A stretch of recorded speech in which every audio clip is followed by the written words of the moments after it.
옛이야기 속 지혜를 길어올리는 시간, 황금야담에 오신 걸 환영합니다. 여러분, 혹시 임자 없는 명당은 재앙을 부른다는 옛말을 들어보셨습니까? 명당이라는 게 그저 조상님 잘 모셔 복받는 자리인 줄만 알았는데 그게 욕심이 과한 사람 손에 들어가면 집안을 풍비박산내는 무서운 칼날이 되기도 한다지요. 오늘 들려드릴 이야기는 바로 그 명당에 눈이 멀어 천륜마저 저버린 한 여인의 지독하고도 기막힌 기록입니다. 지금 여러분이 계신 그곳의 불을 잠시 낮춰보시지요. 그리고 저와 함께 안개 자욱한 조선의 어느 산골 마을 김노인의 사랑방으로 떠나보시겠습니다. 옛날 어느 깊은 산골 마을에 마음씨 넉넉하기로 소문난 김노인이 살고 있었답니다. 평생을 덕을 쌓으며 풍수지리를 공부해온 노인이었지만 흐르는 세월은 이길 수 없었는지 홀연히 병석에 눕게 되었지요. 방 안에는 탕약 냄새가 진동을 하고 집안은 수심에 잠겼습니다. 효심 깊은 둘째 아들은 마당 한구석에서 눈물을 훔치며 밤새 약을 다리고 있었지만 맏며느리 조 씨의 속셈은 달랐지요. 그녀는 시아버지의 손을 꼭 쥐고 슬픈 척 눈물을 흘리면서도 귀는 시아버지의 입가에 바짝 들이대고 있었답니다. 아버님, 이제 그만 가문의 대운을 이어갈 그 천년 명당의 위치를 말씀해 주시지요. 조 씨의 재촉에 김노인은 거친 숨을 몰아쉬며 품속에서 낡은 지도 조각 하나를 어렵사리 꺼냈습니다. 그 순간 조 씨의 손이 번개처럼 움직여 지도 조각을 낚아채듯 가로챘지요. 노인은 떨리는 목소리로 마지막 경고를 남겼습니다. 명심해라. 그 자리는 임자가 아니면 가문을 망치는 독이 될 것이야. 그 말이 끝나기가 무섭게 김노인의 숨이 멎었고 동시에 마당에 수백 년 된 고목나무가 번개를 맞아 굉음을 내며 쓰러졌답니다. 하지만 조 씨는 시아버지의 죽음보다 손에 든 지도 조각에 마음이 팔려 입가에 비열한 미소를 띠고 있었으니 이것이 바로 가문을 뒤흔들 비극의 시작이었지요. 김노인의 장례가 끝나기 무섭게 집안 공기가 싹 바뀌었답니다. 시아버지의 유언을 가슴에 새기기는커녕 맏며느리 조 씨의 머릿속은 오직 그 명당 지도와 집안 재산을 독차지할 국리뿐이었지요. 사무제도 지나기 전이었을 겁니다. 조 씨는 남편 몰래 밤마다 등잔불 아래서 가짜 장부를 만들기 시작했습니다. 시아버지가 생전에 둘째 아들에게 내준 속값이니 농값이니 하며 말도 안 되는 빚을 조작해 넣은 것이지요. 어느 추운 겨울 새벽, 조 씨는 마당에서 약을 다리던 둘째 아들 내외를 사랑방으로 불러들였습니다. 그리고는 서슬 퍼런 눈을 부라리며 가짜 장부를 내던졌지요. 이게 다 무엇이냐? 너희가 아버님 몰래 빼돌린 돈이 이토록 많으니 이제 이 집에서 너희 몫은 단 한 푼도 없다. 당장 이 집을 나가거라. 날벼락 같은 소리에 둘째 아들은 무릎을 꿇고 빌었습니다. 형수님, 이게 무슨 말씀입니까? 저희는 아버님 약값 말고는 한 푼도 쓴 적이 없습니다. 하지만 조 씨는 눈 하나 깜짝하지 않았지요. 오히려 미리 매수해둔 하인들을 시켜 둘째 내외의 짐 보따리를 마당 밖으로 내동댕이 쳤습니다. 한방눈이 펑펑 쏟아지는 엄동설한 만삭이었던 둘째 며느리는 차가운 바닥에 주저앉아 통곡을 했고 둘째 아들은 차마 떨어지지 않는 발걸음으로 쓰러진 고목나무를 뒤로 한 채 대문을 나서야 했습니다. 멀어져가는 시동생 내외의 뒷모습을 보며 조 씨는 차가운 미소를 지었답니다. 이제 거추장스러운 것들은 다 치웠으니 그 명당은 오롯이 내 차지가 되겠구나. 하지만 조 씨는 몰랐을 겁니다. 그날 밤 대문 밖에서 둘째 아들이 흘린 눈물이 훗날 어떤 씨앗이 되어 돌아올지를 말이지요. 시동생 내외를 눈보라 속으로 내쫓은 조 씨의 마음엔 가책이라고는 눈꼽만큼도 없었답니다.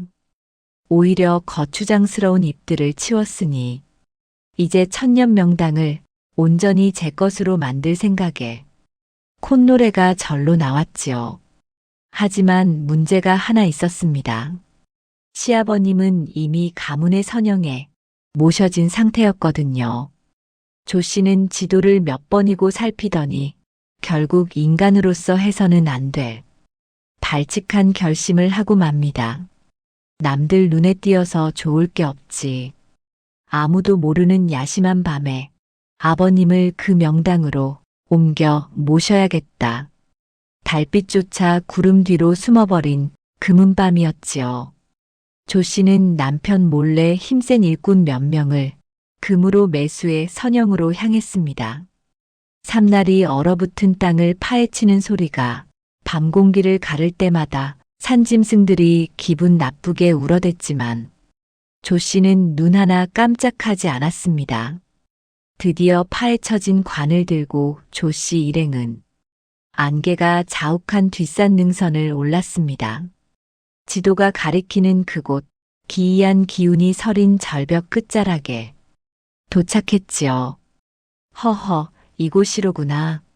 안개가 발치에 깔리고 청룡 백호가 감싸 안은 듯하니 이곳에 모시기만 하면 우리 집안은 대대손손 천석군이 되겠어. 조 씨는 신이 나서 직접 삽을 들고 흙을 덮었습니다. 그런데 이상한 일이었지요. 흙을 덮을 때마다 땅 밑에서 우우하는 낮은 울림이 들리는 것 같기도 하고 마른 하늘에서 마른 벼락이 번쩍이는 것 같기도 했습니다. 하지만 눈먼 탐욕에 사로잡힌 조 씨의 귀에는 그 소리가 오직 금전이 쏟아지는 소리로만 들렸답니다.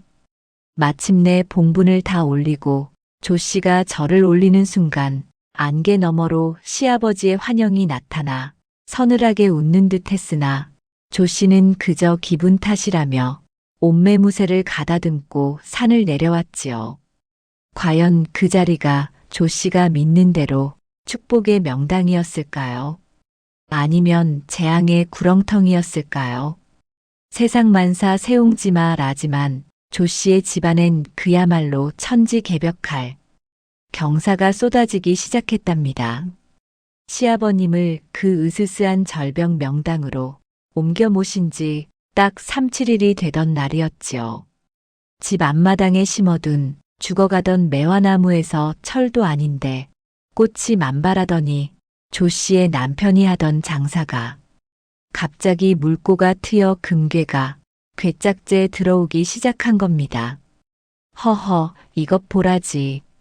아버님이 점지해 주신 명당이 이제야 제값을 하는구나. 조 씨는 신이 나서 비단옷을 겹겹이 껴입고 손가락마다 옷가락지를 끼며 동네방네 자랑질을 해댔답니다. 마을 사람들은 조 씨네가 큰 복을 받았다며 부러워했지만 지혜로운 노인네들은 혀를 찼지요. 저건 하늘이 주는 복이 아니라 귀신이 홀리는 곡소리 전조라면서 말입니다. 조 씨는 집안에 거대한 잔치를 벌였습니다. 마당엔 산의 진미가 넘쳐나고 소리꾼들이 찾아와 밤새도록 풍악을 울렸지요.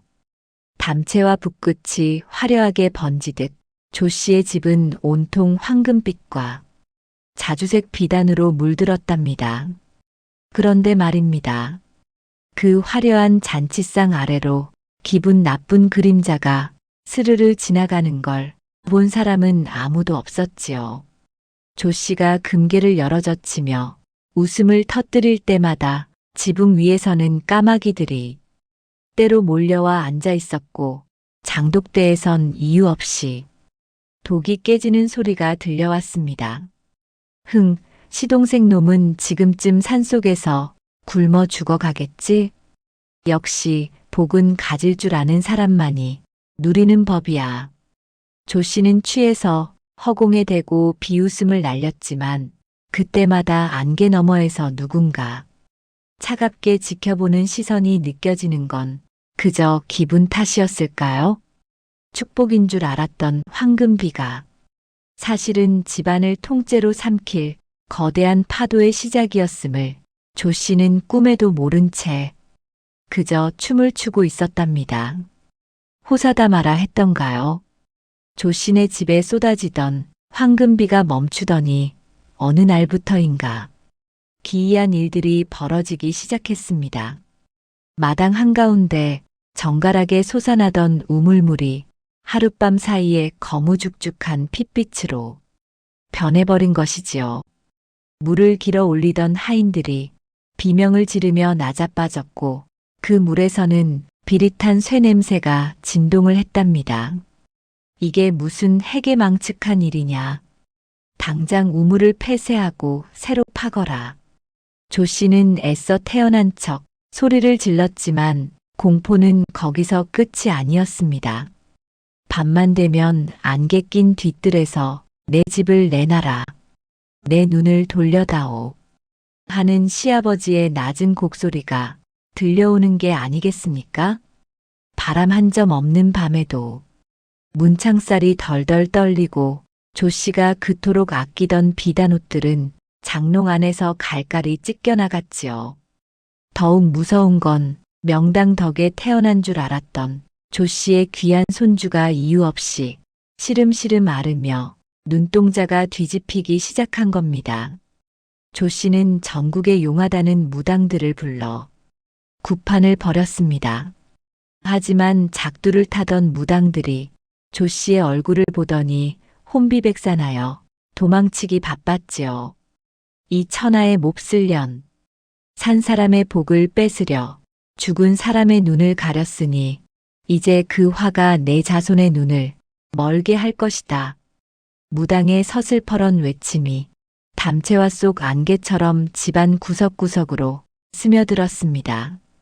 조 씨는 바들바들 떨면서도 여전히 품속의 지도 조각을 놓지 못했지요. 아니야, 그럴 리 없어. 내가 어떻게 얻은 명당인데. 하지만 그때 조 씨의 발밑으로 핏빛 우물물이 스멀스멀 차오르기 시작했으니 명당의 축복은 어느새 가문을 통째로 집어삼킬 거대한 저주로 변해 있었답니다. 집안에 피비린내가 진동하고 곡소리가 끊이지 않자 조 씨의 기세등등하던 모습은 온데간데 없고 초췌한 몰골만 남았답니다. 돈으로 부린 무당들도 다 도망간 마당에 어느 날 밤 안개를 헤치고 누더기를 걸친 노인 하나가 대문을 두드렸지요. 허허, 집안에 송장 썩는 냄새가 진동을 하는구먼. 산 사람이 죽은 사람의 자리를 뺏었으니 당연한 이치지. 그는 바로 팔도를 유랑하며 땅의 기운을 읽는다는 전설적인 직관이었답니다.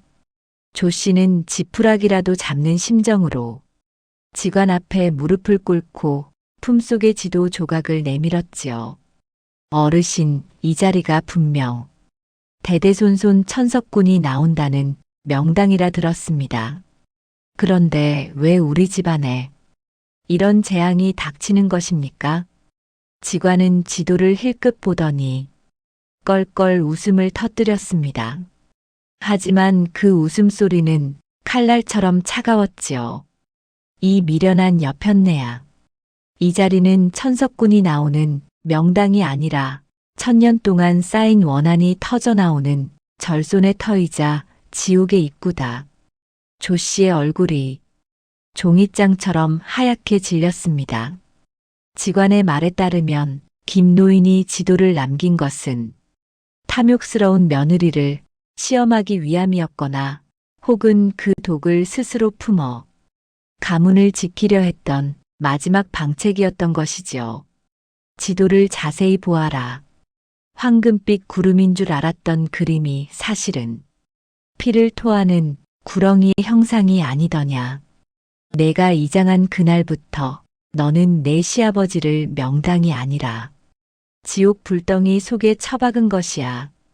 그 순간 집안을 감싸던 몽환적인 안개가 시꺼먼 연기로 변하며 조 씨를 덮쳐왔습니다. 조 씨는 비명을 지르며 지도를 찢으려 했지만 종이는 돌덩이처럼 딱딱하게 굳어 꿈쩍도 하지 않았지요. 이제 명당의 저주가 내 골수까지 스며들었으니 내가 가진 모든 것이 재가 되어 사라질 때까지 이 고통은 멈추지 않을 것이다. 지관은 안개 속으로 호련히 사라졌고 조 씨는 텅 빈 마당에 홀로 남아 미친 듯이 웃음을 터뜨리기 시작했답니다. 과연 조 씨에게 남은 것은 무엇일까요? 조 씨가 저주의 굴레에서 피눈물을 흘리고 있을 때 눈보라 속으로 쫓겨났던 둘째 아들 내외는 어떻게 되었을까요? 만삭의 몸으로 산속 흉가의 거처를 잡았던 그들은 원망 대신 아버님을 모시지 못한 불효를 탓하며 매일 밤 정화수를 떠놓고 기도를 올렸답니다. 그러던 어느 날 밤이었지요. 꿈속에 돌아가신 김 노인이 나타나 인자하게 웃으며 지팡이로 앞마당에 썩은 고목뿌리를 가리키는 게 아니겠습니까? 아들아, 욕심 없는 내 마음이 비로소 이 땅의 주인이로구나. 잠에서 깬 둘째 아들이 홀린 듯 마당으로 나가 삽을 뜨자 그곳에선 천년을 묵은 듯한 거대한 산삼줄기가 황금빛 안개를 내뿜으며 솟아올랐습니다. 그것은 조 씨가 가짜 명당에서 찾으려 했던 진짜 복이었지요. 같은 시각 조 씨의 기와집에선 기이한 불길이 치솟았습니다. 불길은 뜨겁지도 않은데 푸르스름한 빛을 띠며 집안의 비단과 금괴를 차례로 집어삼켰지요. 조 씨가 비명을 지르며 금괴를 끌어안았지만 손을 대는 족족. 황금은 시꺼먼 재로 변해 바람에 날려갔답니다. 내 돈, 내 명당. 이게 어떻게 모은 재산인데. 조 씨의 절규는 타들어가는 석갈의 소리에 묻혀버렸고 화려했던 기와집은 하룻밤 사이에 흔적도 없이 사라져 삭막한 폐허가 되었지요. 더욱 기가 막힌 것은 산삼을 판 돈으로 마을의 덕망 높은 부자가 된 둘째 아들이 형님 내외를 거두려 찾아왔을 때였습니다. 조 씨는 시동생의 얼굴도 알아보지 못한 채 길바닥에서 돌덩이를 금괴라 부르며 품에 안고 실성에 있었답니다. 진정한 명당은 땅에 있는 것이 아니라 사람의 마음에 있다는 옛 성현들의 말씀이 뼈저리게 느껴지는 순간이었지요. 세월이 흘러 강산이 변했지만 그 명당자리라 불리던 절벽 끝자락엔 여전히 기이한 전설 하나가 내려오고 있답니다. 번듯한 기와집은 흔적도 없이 사라지고 잡초만 무성한 그 폐허 언저리에서 백발이 성성해진 한 노파가 매일같이 흙을 파헤치고 있다는 소문이었지요. 바로 탐욕에 눈이 멀어 시아버지를 지옥불에 처박았던 맏며느리 조 씨였습니다. 금이다. 내 금괴가 여기 있는데 누가 내 명당을 가져갔느냐. 조 씨는 깨진 사기 그릇 조각을 금괴라 믿으며 품에 안고 피가 맺힌 손가락으로 마른 땅을 긁어댔지요. 그녀의 눈엔 더 이상 세상의 빛이 보이지 않았고 오직 타오르는 탐욕의 환상만이 담채화 속 짙은 안개처럼 그녀의 영혼을 갉아먹고 있었던 겁니다. 반면 시동생 내외는 산삼을 판 재물로 가난한 이웃을 보살피며 대대손손 복을 누렸답니다.